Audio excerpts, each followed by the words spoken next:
So Texas. Yeah. Texas. Really? Texas? Yeah.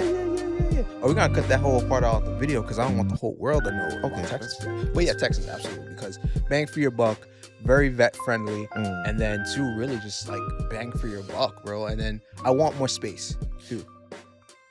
I know I can understand that because you have a family now. You got a family. Yeah. And that's probably, I won't say well, it is the most important thing. You got to provide for your family, and you have to do everything that your family needs for you. And if that requires moving to a bigger space. Oh yeah. So we're in the process now, like building a house. out there. Okay. So we're not like buying a regular house off the street. We're building a house off of a fresh lot. You bought the lot already? Hmm? Holy crap! How many acres? I can't remember. It's just huge. Well, it's not huge. It's not like a mansion, but it's big enough. Oh, Big snap. enough. We're But it's good. recording already, right? Oh, snap. Okay, so It's like a 2,800 square footage. yo, that's not bad. That's Yeah. nice. Yeah. Yo, Well, you can't come through because you MTA. You can't. I can. I just You would have to leave MTA. right. And I mean, I could always visit. Got a room for you, sir. My man. Listen, I'll be down there for the housewarming party. Oh, You know what I'm saying? I'll be down there. I appreciate you. I hope I know you will because you came to the baby shower. So thank you. Come on, man. Thank you for that. Come on, man. Listen, welcome to the Excuse Me Brother podcast show. I'm your host, Brother Jay. Tonight is just me, but I have a special guest with me. It's been a long time coming. I got one of my oldest friends with me here tonight, Brother K or Kemar Johnson from the It's Relational podcast. Yo, Kemar, nice to see you, man. Yo, it is fantastic to see you, man. This is a long time coming. Long time coming. I've been a fan of the Excuse Me Brother podcast since day one. I even have a whole title for today's episode. Ready? What is it? Excuse Me Brother, it's relational. My man. But here's the subtitle for it. Because what I'm doing with this particular episode today is I'm starting a kind of a mini series within the Excuse Me Brother podcast catalog. We call it Black Fathers Matter. Oh, yes. Black Fathers Matter. Okay. Because what I'm trying to do with this is destroy the stereotype. Mhm. I'm trying to destroy the stereotype that Black men are absentee fathers and that we don't take care of our kids and that we're just reckless breeders and this, that, and the third. And I couldn't think of a better time and a better person to do this with because it was just like a perfect storm. Like we've been trying to link forever. We've been trying to do this podcast forever, this crossover, so to speak. Yeah. And the subject matter is paramount to you because you just became a father yourself. Yes. So first, let's do a little background for us, for the people. How do we know each other, man? Well, we actually know each other because we went to the same elementary school. No, not elementary. No, I'm joking with you. No, not elementary. Come on, man. No, I'm joking. We went to the same high school. Coincidentally, that's also where I met my wife, Deanne. Shout outs to you. Love you. Deanne. So we went to Lehman High School over by, I guess we would say East Tremont, but like the Throgs Neck area in the Bronx. And that's where me and you met from, because you are a year behind me. You're 2011, right? And we're 2010. I'm 2010. So forget the rest, 2010, the best. What was your tagline, sir?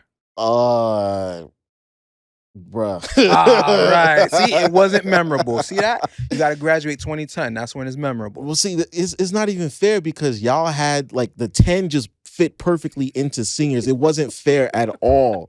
I'm looking at them like, yo, they did us dirty because I was mad. Well, you are an intelligent dude. I'm surprised you didn't, get up the grade, to graduate with us. I wasn't that smart. I always looked at you as this guy is studious. He's intelligent. He gonna build a machine one day. I said the same thing about you. Believe it or not. Me? Like, yeah, we had. Yo, listen. Remember wrong black guy, bro. Wrong black guy. You not me. If you said running against a machine, sure, but building one, no. Come on, man. Running, obviously, yeah. Because I think that's how we all met, right? A lot of y'all were on the track team.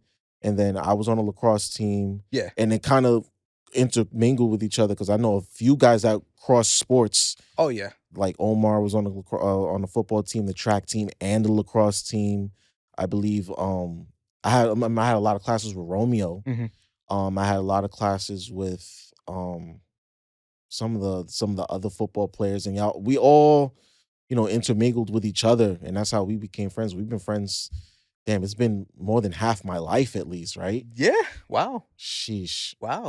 Yeah, Yeah, man. you're right. In sports is I guess commingling. Yeah, I thought about it because a lot of people during like I guess you would say like football season, or yeah, during football season, I believe Mhm. would do cross country, Mhm.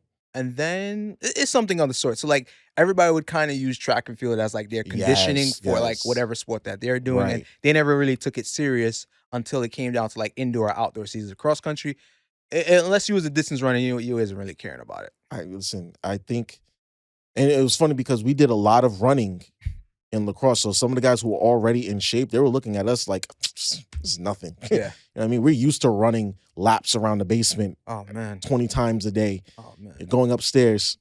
You know what I'm saying? So it was Cool. easy for them, but the rest of us, we were just like, holy crap, yeah, this is what y'all do? Yes. This is There was a nothing. tagline that all of us used to say in track and field was, "My sport is your sport's punishment." I'm like, well, I mean, yeah, that's valid. That's Yeah, valid. running was a punishment because I It hated was. running, No, he did. but it worked. It did. It worked. Conditioning, conditioning, conditioning. Yeah, man. Yeah. So talk to me about your little bit of your upbringing. Yeah. So, for those who are unaware, I have 100% culture of Jamaican. In and out in every facet. So anything you need from me, definitely Jamaican. So I can go from Wagwan to what's up in an instant, and I love that for me. Yeah, man. Yeah, man. I just taught Jason. For those who know, I'm just gonna leave it at that. He was telling me, because obviously he learned some dialect along the way, and he's like, "Yo, soon come," and I was like, "That's great. That's like '90s terminology and prior." But in these day and age, in the younger crowd, we don't say "soon come," we say "soon forward." Soon And he's like, forward. "Oh, why?" I was like, "Nah, don't worry. Just say "soon forward" or "Marich" or "Medea." You don't say "Macum" or nothing like that. It sounds a little nah. So I had to teach him that real quick. So I got you. But 100%, Jamaican. So grew up in a Jamaican household, and you know, just my mother really felt to instill the culture into me and my three at the time, and four later, Mhm. brothers. Oh no, I'm bugging. Two at the time, and then three brothers. Just because when what I realized culturally is Jamaicans, when they come to America, they kind of look at it like the culture is all that we have to hold on to because everybody changes once they come to the states, Mhm. right? There's no way around it. That The same people, assimilation. yeah, oh, man, the same people who used to run up and down with in Jamaica, you come to America, you may or may not be able to still hang with them the same way. It's just the dynamic of things just changes. Right. So my mother always wanted to instill that culture into us, like as much as possible. Food, language, mannerism, tradition, all type of things she wanted to instill in us. And I feel Mhm. like I'm giving you a little patois already, so I'm trying to like roll it back and speak, not proper No, speak. no, You listen, know, what I'm listen. saying? On this podcast, we let our people come and be who they are. Okay, Eh, so eh. yeah, yeah, man. If I not the Listen, answer, be then be yourself, man. Listen, this is what it is on Excuse Me, Brother. So I no, I wanted that. I wanted that authenticity because I want people to see that this it's a real space. This is a safe Yeah. space for black men. 100%, Okay, 100%. this is a Let safe me space for expand us. then even further. So growing up, my father was there, but Mhm. who really raised me, or I guess I would say who's really like, because I think it was Guardians of the Galaxy, Mhm. random reference, but Peter Quill's uh father and then I guess adopted father said that guy may be your dad, but he's not your daddy. And I was Mm. like, oh, I get that. Mhm. So my dad is there, but my real daddy would be my stepfather. So I regard it with a whole bunch of respect. It took me some years to really understand the value that it placed or having him in my life. But when I finally got it, it clicked and I said, I am never letting this go. So I really cherish that man so much just because having that man and that father figure in my life was paramount to me. Again, it still took me a little time to understand the value of it, but once I did, 100%. So, that's who my child looks to as Pop Pop. Right. So I think it's important to understand that male influence, especially in black households, Jamaican households included, is paramount to the success of a child. Yes. Would you agree? Yes. So you've had those positive male influences in your house, in your life? Is there other people other than your stepfather and your father that held that influence? I mean, yeah, they're not this may not be a black reference, but if anybody does sports, Oh, your your coach, coach yep. is always going to be that male figure in your life. So it's like you have at home. And then, I can't leave my mom out of it too. Right. She tried to step in and be that, masculine type figure because, before my stepfather was really like relevant and really around, she did her best to kind of be that figure. So Mhm, I can't leave her out of it. So I mhm. appreciate her attempting to do what she's doing. But at the end of the day, she's only just, a lady, right? She Right. cannot be Just that male role as much as she tries to be rough and tough. Like he's just like, you're a strong woman, but that's what it is, you're a strong woman. So I mhm. respect her for attempting, but, you need that in your life. But really your coach and then couple of Who was your uncles. coach? I'm trying to remember. It wasn't DeBellis. DeBellis was the I got wrestling coach, no, he right? was wrestling. Fonseca. Fonseca. Yeah, Yes. yeah, Okay, yeah, I yeah, yeah. remember him now. Yeah, Yes. yeah, Continue. yeah. And I guess you would say in some sort of way too, Coach Vance from like Okay. football. Yes. Cause I She did was try out. cool. Yeah, I she did try out. was I didn't make the cut. The Lord had other means for me, which is fine. But because of that, she got to know me. right. So it's always like, "Oh, hey, what are you doing? What are you doing? What are you doing?" So, but Coach Vance is also again a woman. Yes. Right. But she was a very interesting woman because she was, I won't say she was masculine, but she was very domineering. Yes. She was very domineering. I remember Yes. I tried out for the football team too, and she was ripping into us That's what I'm like, saying. bruh. That's what I'm saying. But we respected it. 100%. You know what I'm saying? 100%. We respected her presence, her domineerance. 100%. It was strong. It felt like there was like a male in the room. You know what I mean? 100%. So I definitely I can definitely agree with you. I believe Tay would agree with you when it comes to the coaches. Yeah. One other coach too, as an honorable mention, Andronico. Andronico was really cool. I Yeah, really yeah, liked yeah. I Andronico. feel like he was picking on me, but not in a negative way. I feel like he was picking on me to be better. Hmm. Because he was the type of coach, he's like, "Hey, I know you're in track and field. I am the track and field women's or girls coach or women's Hmm. coach, but I'm not afraid to fail you, so you can't run for the boys team." Right. And I'm like, "Come on, man, like at least give me a 65." Like, but no, he's like, "I will fail you and you're failing Jim." And so I respected him for that because again, he didn't expect less from me. He expected more. So I respect him for that too. So you know who that kind of reminds me of also? This name's probably gonna ring a huge bell in your ear, Kadakia. Oh, same thing. Yes. Same thing. He's that one teacher. If you're doing something outside of his class, like not even related to his class, but he see you doing something in the hallway, Mhm. calling you out. Oh, calling you out on it and is not afraid to address it on the spot. For those who don't know, Kadakia was he was the math teacher at Lehman High School. He was like the greatest math teacher ever. And when we had him, of course, we were like, yo, this guy is he's a dick almost Piece of sometimes. A work. piece Yeah. of work. But now looking back on it 10, 15 years later, I was like, yo, if I was gonna be a teacher, I would probably be a teacher just like him. Hmm. Because I'm like, no, you have to get this. You know what I'm saying? I have to drill this into your head so that way you can remember it. And you'll thank me 10 Yeah. years. You'll hate me now, but you'll thank me 10 years Right. later. So so my next question for you is, right? As you're growing up and you're becoming more of a man, right? You're growing into your manhood, right? What point did you decide maybe I think I can be a father? Was there a So, point? I mean, that's a loaded question. Oh I yeah. don't think I ever. No, sorry. I knew I was always destined to be a great father. Let me Mm. tell you why.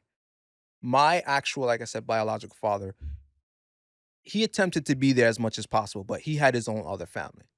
So Mhm. he came to visit me as much as possible. Growing up, I used to beep him on the beepers. Yes, I'm dating myself. Yeah, beepers. And he would come by another day or so. So he did his best to be there. But I knew based upon a relationship I had with him where I have to beep him and then wait 2, 3 days after for him to come by or to call me. I was like, I can't have my child growing up like this. He Mm. needs to be in the same house as his father 24/7. It's Mm. just a different dynamic when you're Mhm. growing with a father.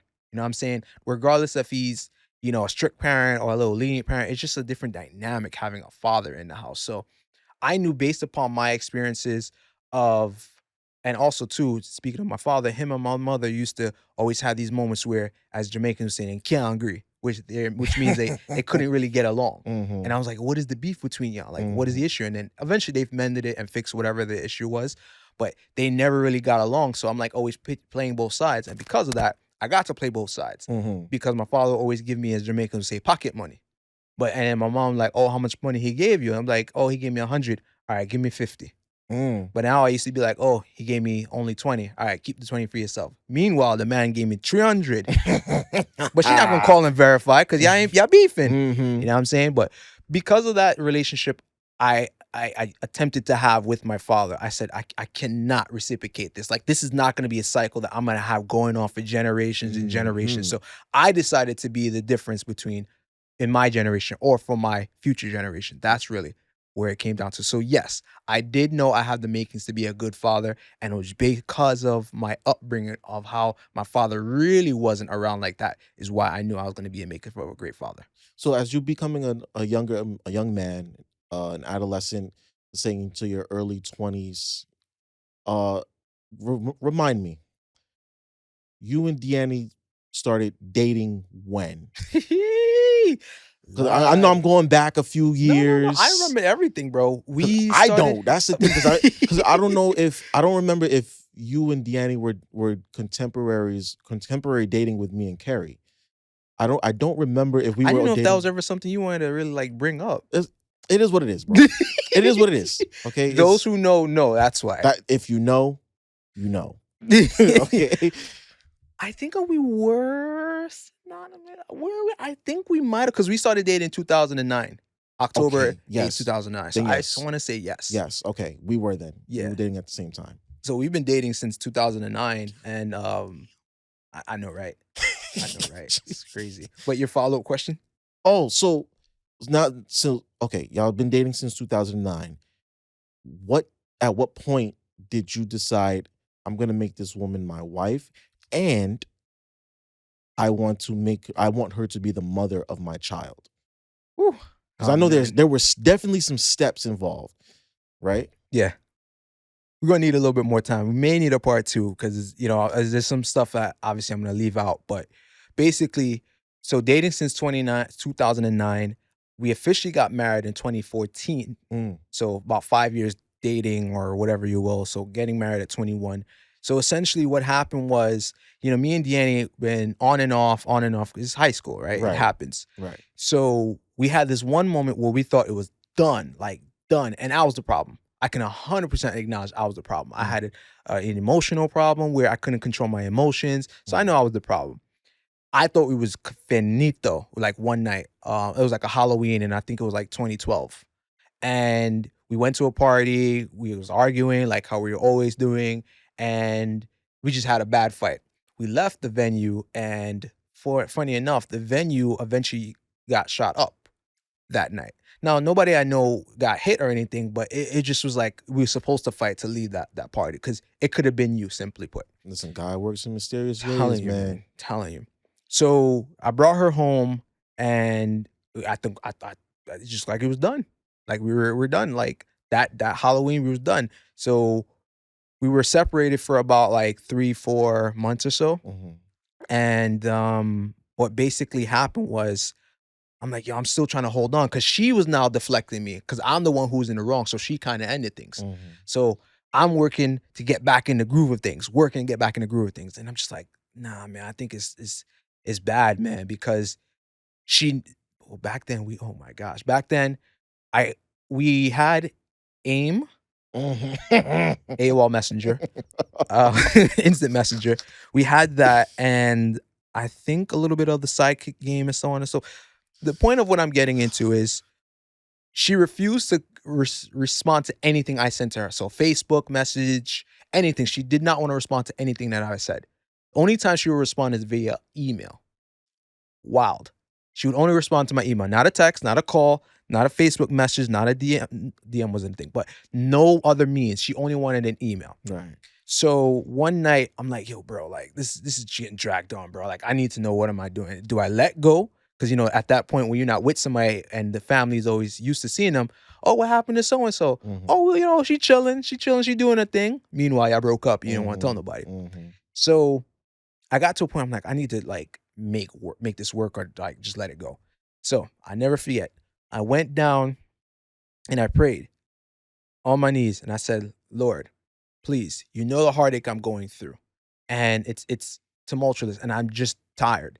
At this point, give me a sign if I'm supposed to be with this woman or if I'm not supposed to be with this woman, because I will let go if I need to.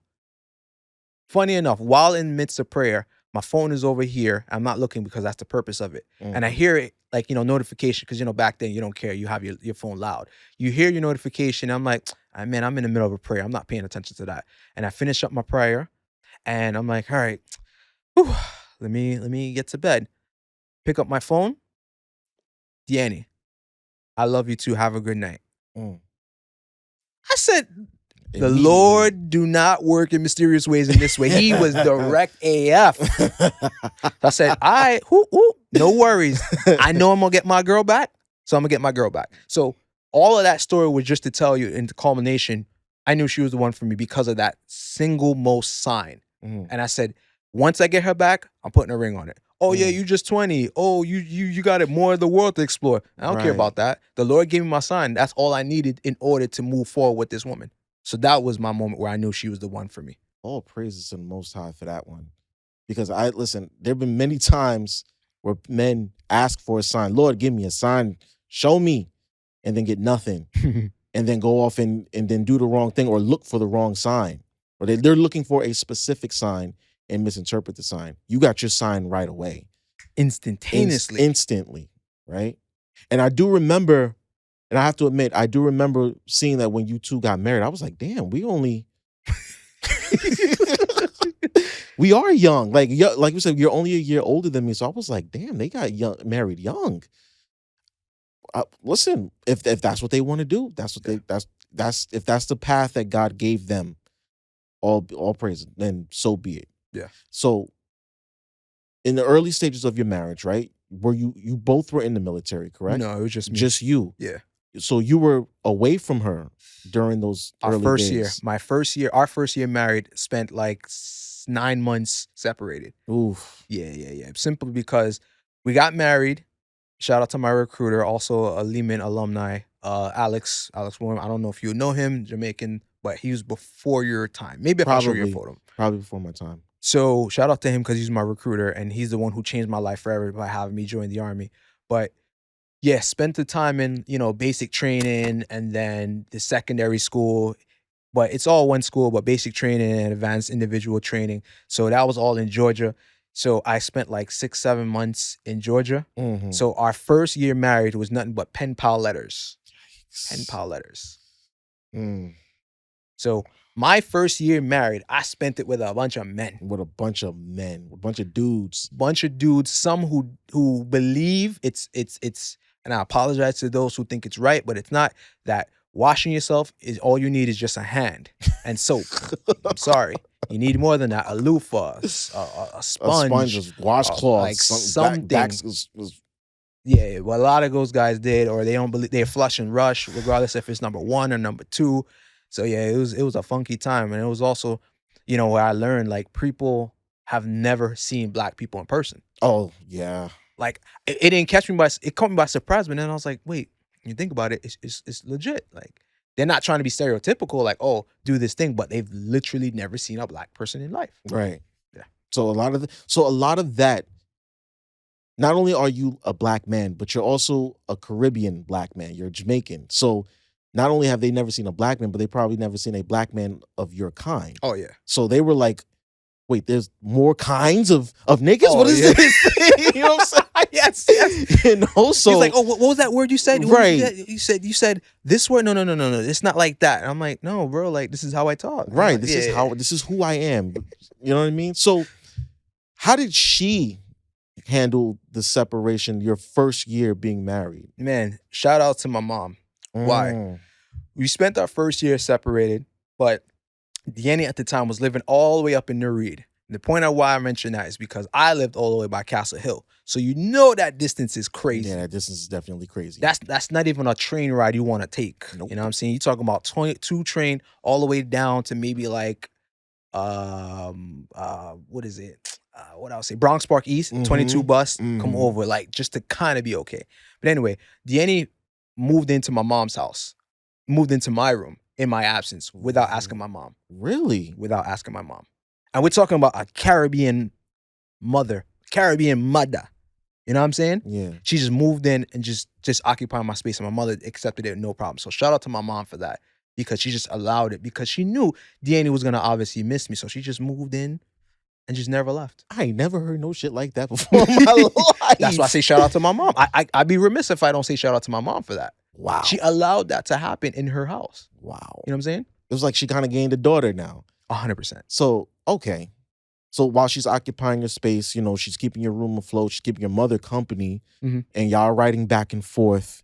And how does the love stay afloat at that point? How does it maintain itself?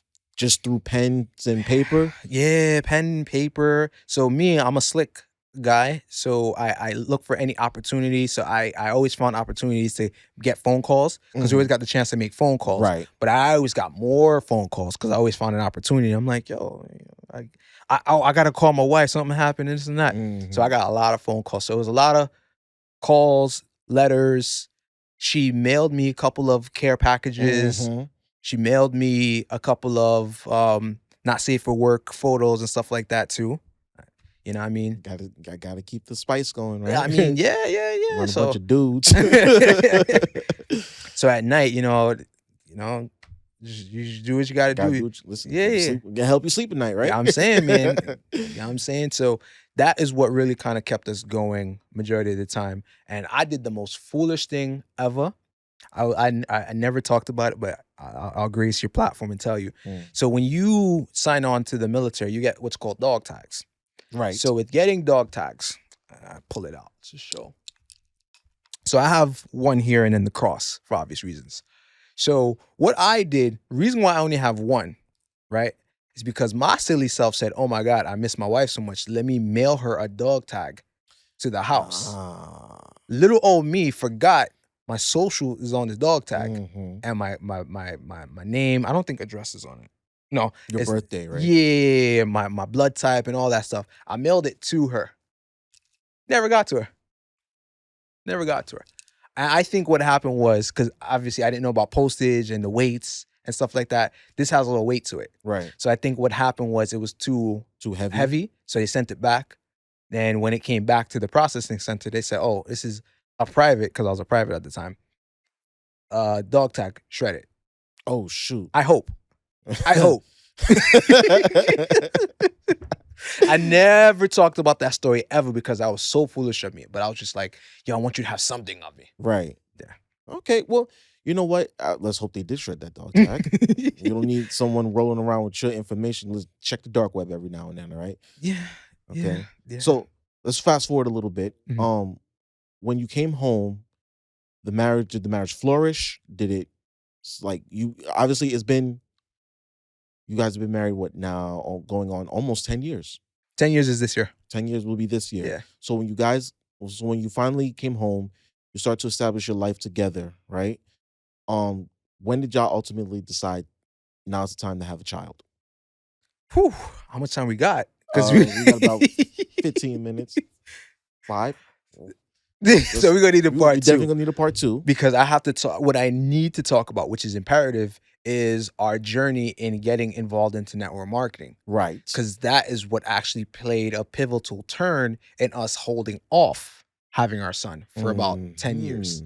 Because when you're in the business, and those who know me know already, when you're in the business, they kind of, I don't want to say shame, but they tell you to hold off on having kids until you reach a financial status, which is financially free, independent from a job.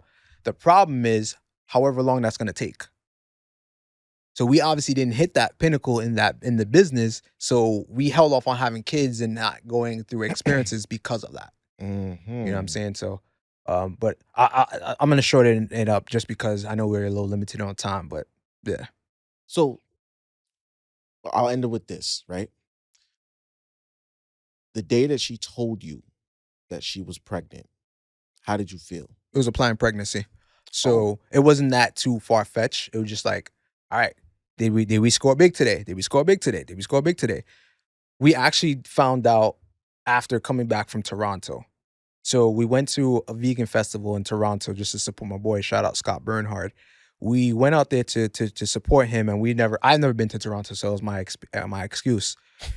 It wasn't really hot like that because it was like August, but to her it was beaming like the worst she's ever experienced. I'm like, yo, bro, it's just Toronto. It don't get that hot. Right. Come to find out, she was pregnant at that time. So the ailments and everything was just affecting her. So when she took her test when we came back, because I don't think she had morning sickness. I think a woman just kind of knows something's up. Something's up. So she took the test and she said, oh my God, I'm pregnant. And I was like, yes, the CMOS works. Score. The CMOS works. That CMOS works. Thanks, Scott. You told about the CMOS. Let's go. The CMOS definitely works. So obviously there was an element of joy. 100%. 100%. And my man. So, okay, so we're gonna put a pause here because we're stretched for time. We'll pause it here, and when we come back for part 2 of this interview, we're gonna discuss her labor, her exactly the overall pregnancy, her labor, seeing your child for the first time, holding them, and then the first year of being a parent. Yeah. Okay. So before we go, give us a like, share, subscribe for the Excuse Me Brother podcast, and please plug your podcast, and please do it. Oh, okay. Well, talking about the pregnancy real quick, because it's the most adamant thing on my mind all the time. If you're pregnant, going to be pregnant, whenever you go through that experience, get yourself a doula or a midwife, one or the other, please. Especially if you're black. Oh my gosh. Especially if you're black. The delivering doctor did not like my doula because she asked too many questions, and I like that. That's not like a personal problem. But big plug there. So to Jason's point, to soft plug, I am again Kemar from, It's Relational, It's Sensational, coming with the motivational and inspirational with my wife. And the one thing I'll leave everybody with from It's Relational is greetings and salutations, my good people. 'Cause that's my little tagline. My man. But thank you so much for just letting me pilot this series with you. Yes. You know what I'm saying? I'd be remiss if I do not thank you. I do not take it lightly that I'm on the Excuse Me Brother podcast. So thank you so much. Well, shit, you're my brother, man.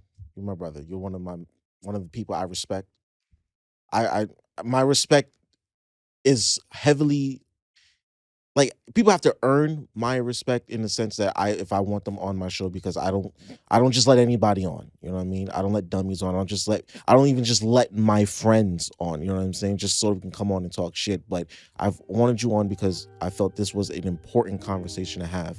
And so far it's turning out to be a very interesting story because I'm even learning some things about you that I didn't even know. So thank you for coming. I also don't take it lightly. You took time out of your day to come and talk with me. Maybe next time Tay will be here. Maybe producer Tay will be here. But thank you for coming, and we'll definitely continue the story as time goes along. So peace, love, hair grease, all that good stuff. Listen to the Excuse Me Brother podcast. Listen to the It's Relational podcast. I promise you we'll be bringing more good content. Peace, love, and happiness. God bless everyone.